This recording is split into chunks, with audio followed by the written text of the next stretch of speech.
Chapter 1 of Foundation Stones to Happiness and Success by James Allen. Chapter 1. Right Principles. It is wise to know what comes first and what to do first. To begin anything in the middle or at the end is to make a muddle of it. The athlete who began by breaking the tape would not receive the prize. He must begin by facing the starter and toeing the mark, and even then a good start is important if he is to win. The pupil does not begin with algebra and literature, but with counting and ABC. So in life, the businessmen who begin at the bottom achieve the more enduring success, and the religious men who reach the highest heights of spiritual knowledge and wisdom are they who have stooped to serve a patient apprenticeship to the humbler tasks, and have not scorned the common experiences of humanity, or overlooked the lessons to be learned from them. The first things in a sound life, and therefore in a truly happy and successful life, are right principles. Without right principles to begin with, there will be wrong practices to follow with, and a bungled and wretched life to end with. All the infinite variety of calculations which tabulate the commerce and science of the world come out of 10 figures. All the hundreds of thousands of books which constitute the literature of the world and perpetuate its thought and genius are built up from the 26 letters. The greatest astronomer cannot ignore the 10 simple figures. The profoundest man of genius cannot dispense with the 26 simple characters. The fundamentals of all things are few and simple, yet without them there is no knowledge and no achievement. The fundamentals, the basic principles, in life or true living, are also few and simple, and to learn them thoroughly and study how to apply them to all the details of life is to avoid confusion and to secure a substantial foundation for the orderly building up of an invincible character and a permanent success, and to succeed in comprehending those principles in their innumerable ramifications in the labyrinth of conduct is to become a master of life. The first principles in life are principles of conduct. To name them is easy. As mere words they are on all men's lips. But as fixed sources of action, admitting of no compromise, few have learned them.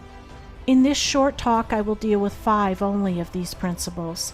These 5 are amongst the simplest of the root principles of life, but they are also those that come nearest to the everyday life, for they touch the artisan, the businessman, the householder, the citizen at every point. No one of them can be dispensed with but at severe cost, and he who perfects himself in their application will rise superior to many of the troubles and failures of life, and will come into these springs and currents of thought which flow harmoniously toward the regions of enduring success. The first of these principles is duty. A much hackneyed word, I know, but it contains a rare jewel for him who will seek it by assiduous application. The principle of duty means strict adherence to one's own business, and just as strict non-interference in the business of others. The man who is continually instructing others, gratis, how to manage their affairs, is the one who most mismanages his own. Duty also means undivided attention to the matter in hand, intelligent concentration of the mind on the work to be done. It includes all that is meant by thoroughness, exactness, and efficiency. The details of duties differ with individuals, and each man should know his own duty better than he knows his neighbor's, and better than his neighbor knows his. But although the working details differ, the principle is always the same. Who has mastered the demands of duty? Honesty is the next principle. It means not cheating or overcharging another. It involves the absence of all trickery, lying, and deception by word, look, or gesture. It includes sincerity, the saying what you mean, and the meaning what you say.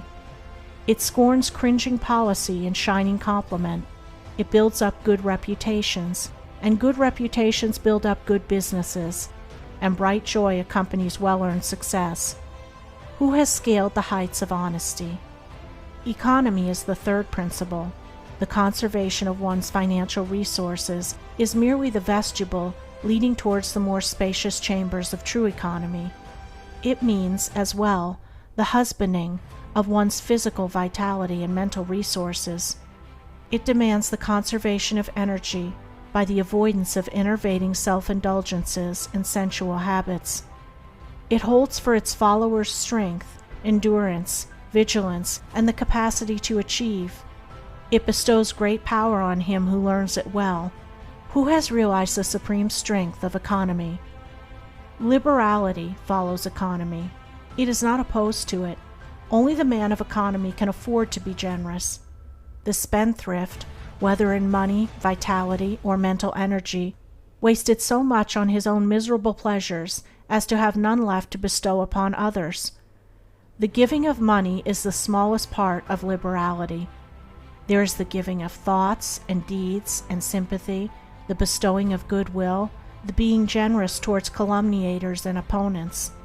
It is a principle that begets a noble, far-reaching influence. It brings loving friends and staunch comrades, and is the foe of loneliness and despair. Who has measured the breadth of liberality? Self-control is the last of these 5 principles, yet the most important. Its neglect is the cause of vast misery, innumerable failures, and tens of thousands of financial, physical, and mental wrecks. Show me the businessman who loses his temper with a customer over some trivial matter, and I will show you a man who, by that condition of mind, is doomed to failure. If all men practiced even the initial stages of self-control, anger, with its consuming and destroying fire, would be unknown. The lessons of patience, purity, gentleness, kindness, and steadfastness, which are contained in the principle of self-control, are slowly learned by men, yet until they are truly learned, a man's character and success are uncertain and insecure. Where is the man who has perfected himself in self-control? Where he may be, he is a master indeed. The 5 principles are 5 practices, 5 avenues to achievement, and 5 sources of knowledge.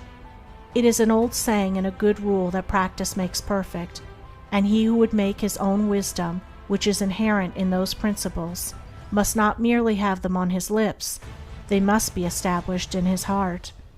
To know them and receive what they alone can bring, he must do them, and give them out in his actions.